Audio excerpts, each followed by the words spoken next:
కల్తీ జరిగిందని గుర్తించారు. చైర్మన్ సుబ్బారెడ్డికి తెలుసు. ముందు తర్వాత కొన్ని ట్యాంకర్లు అనుమతించారు. ఒక్కొక్క ట్యాంకర్కి ఎంత డబ్బు కమిషన్ ముట్టింది, ఇవన్నీ కూడా high command, Tadepalli palace, TTD chairman ఆనాడు వైవి సుబ్బారెడ్డి, కరుణాకర్ రెడ్డి, ఇవన్నీ కూడా సిట్ ముందు సమాధానాలు చెప్పాలా. కల్తీ నయ్యి కేసులో వైవి సుబ్బారెడ్డికి కూడా నోటీసులు. ఎవరండి వైవి సుబ్బారెడ్డి? వైఎస్ రాజశేఖర రెడ్డి గారికి తోడలుడు. 5 ఏళ్ళు ఆ పరిపాలనలో హైదరాబాదు మహానగరంలో 100 కోట్ల విలువైన ప్రభుత్వ స్థలాలు, హౌసింగ్ బోర్డు స్థలాలన్నీ కూడా కొట్టేసిన దాంట్లో సిబిఐ ఈడీ కేసులో ముద్దాయి. మళ్ళీ చెప్తే వాళ్ళ తాబేదారులంతా బోకరిస్తారు. తాడేపల్లి ప్యాలెస్ కి చెప్తున్నా, CC number 12000026 CBI case, Hyderabad CBI court complex. విచారణ 11 ఏళ్ల నుంచి జరుగుతూ ఉంది. మళ్ళీ ఈ పెద్ద మనిషి ముసుగులో ఉన్న సిబిఐ ఈడీ కేసులో ముద్దాయి ఈ వైవి సుబ్బారెడ్డి వైసీపీ పార్టీకి జోనల్ ఇన్ఛార్జిగా పనిచేశాడు మొన్న ఎన్నికల్లో. ఇవాళ రీజనల్ కోఆర్డినేటర్ గా ఎన్టీఆర్ జిల్లాకి, కృష్ణా జిల్లాకు పనిచేస్తున్నాడు. రేపు 29 అభ్యర్థులు నిలబెట్టేది కూడా జగన్మోహన్ రెడ్డి సలహాదారుడు ఈయనే. ఇటువంటి ఎదవలంతా కలిసి సిబిఐ కేసు ఎప్పుడైతే టీటీడీ చైర్మన్ గా ఉన్నాడో, ఈ పాపాల ఫలితం ఆ జగన్ అక్రమార్కుల ఆస్తుల కేసు ఏదైతే నేను 2014 చెప్పానో సీసీ నెంబర్, ఇప్పుడు A6 ముద్దాయిగా ఉన్నాడు సిబిఐ కేసులో. ఎప్పుడైతే టీటీడీ చైర్మన్గా ఈ ప్రబుద్ధుడికి జగన్మోహన్ రెడ్డి చైర్మన్ కట్టబెట్టాడో, ఆ సిబిఐ కేసు ఈడీ కేసులో కూడా వెళ్ళింది. ఇటువంటి సిబిఐ ఈడీ కేసు ముద్దాయిలకి జగన్ అక్రమాస్తుల్లో A1గా జగన్మోహన్ రెడ్డి ఉన్నాడు, A6గా జగన్మోహన్ రెడ్డి బాబాయ్ వైవి సుబ్బారెడ్డి. ప్రమోషన్ వచ్చి A6 నుంచి A5కి వెళ్ళాడంట ఈడీ కేసు వచ్చిన తర్వాత. ఈ నెలలో వాయిదా ఉంది, నెలకి 4వ వారంలో. ఇటువంటి ముద్దాయిలు టీటీడీ చైర్మన్ గా ఉండి నువ్వు చేసిన తప్పుడు పనులు, పరకామణి కేసులో విషయాలన్నీ కూడా సుబ్బారెడ్డికి తెలుసు, కరుణాకర్ రెడ్డికి తెలుసు అని స్పష్టంగా ఈవో ధర్మారెడ్డి నిన్న సిట్ దర్యాప్తులో ఇవన్నీ చెప్పాడు. మొత్తం సిఐడి దర్యాప్తులో మొత్తం ఇవన్నీ కూడా వాస్తవాలన్నీ కూడా బయటకు వచ్చాయి. వైవి సుబ్బారెడ్డి పిఏ ఖాతాలో ఈ 4.69 కోట్లలో ఎక్కడెక్కడ ఎటెటు ఏ స్థలాలు కొనడానికి వెళ్ళినాయి, ఏ పొలాలు కొనడానికి వెళ్ళినాయి, ఎక్కడెక్కడ ఏం వెళ్ళాయని కూడా మొత్తం బోలే బాబా ఈ మాయలన్నీ కూడా బట్టబయలు అవుతా ఉన్నాయి. మొత్తం పాలు లేవు, వెన్న లేదు.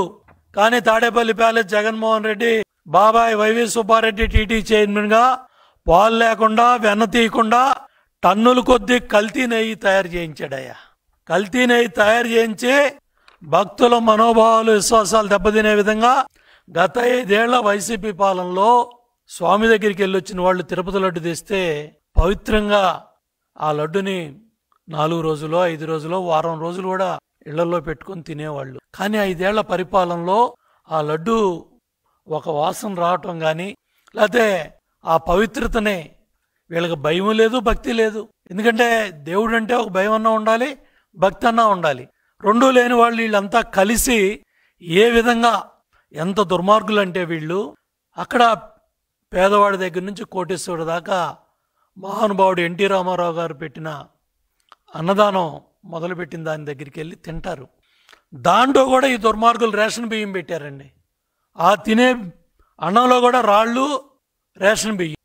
అంటే పవిత్రతను దెబ్బతీయటానికి ఏ విధంగా ఉద్దేశపూర్వకంగా ఆ తినే అన్నాన్ని కూడా బియ్యం విషయంలో కావచ్చు, కూరల విషయంలో కావచ్చు, వాళ్ళు చేసిన దుర్మార్గాలు. ఆ భక్తుల టికెట్స్ ఉంటాయి.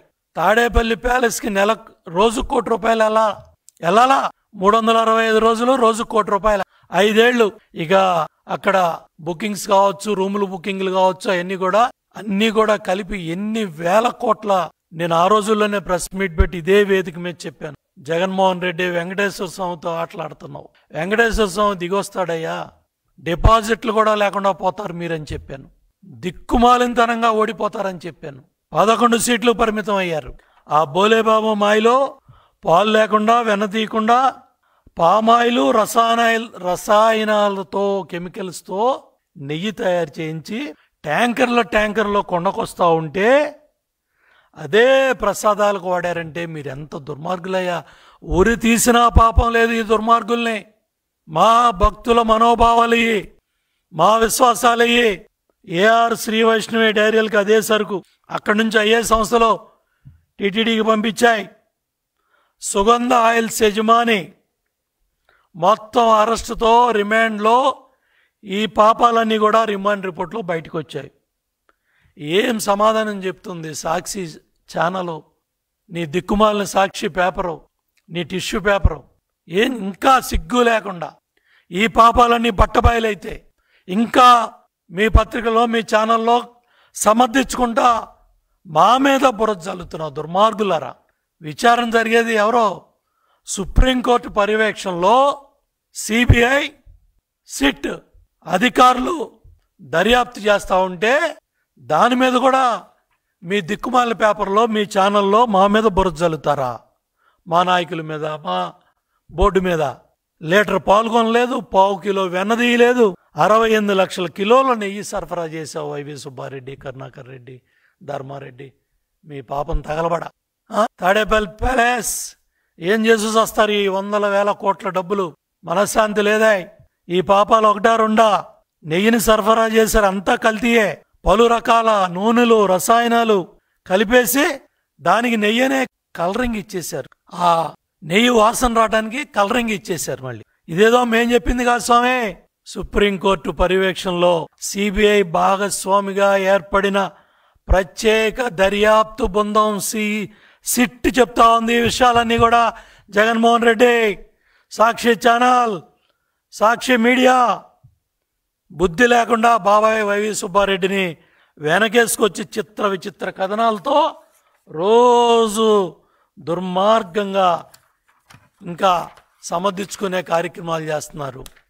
అంతేకాకుండా ఇప్పుడే వచ్చింది సమాచారం, పాపాలు బయటపడతాయి, బద్దలవుతాయి. ఏంటది? కల్తీ నెయ్యి కేసులో కీలక పరిణామం. అప్రూవర్గా మారిన టీటీడీ మాజీ ఈఓ ధర్మారెడ్డి బోల్బాబా ఏఆర్ డైరీ డైరెక్టర్లతో సంప్రదింపులు జరిగిన మాట వాస్తవమని అంగీకరించినట్లు కల్తీ నెయ్యి సరఫరా అవుతుందని సిఎఫ్టిఆర్ఐ రిపోర్టుని ఈఓ చూశాడు. వైవి సుబ్బారెడ్డి టీడీ చైర్మన్కి అంతా తెలుసు. బాధ్యతాయుతంగా వ్యవహరించుంటే బాగుండేదని పశ్చాత్తాపం. కల్తీ నెయ్యి సరఫరా అవుతుందని TTD chairman YS Jaganmohan Reddy, YCP అధ్యక్షుడు బాబాయ్ జగన్ నియమించిన టీటీడీ చైర్మన్ సుబ్బారెడ్డికి, వైవి సుబ్బారెడ్డికి అంతా తెలుసని ధర్మారెడ్డి, ఆనాటి ఈఓగా పనిచేసిన ధర్మారెడ్డి ఒప్పుకున్నట్టుగా బయటికి సమాచారం వచ్చింది.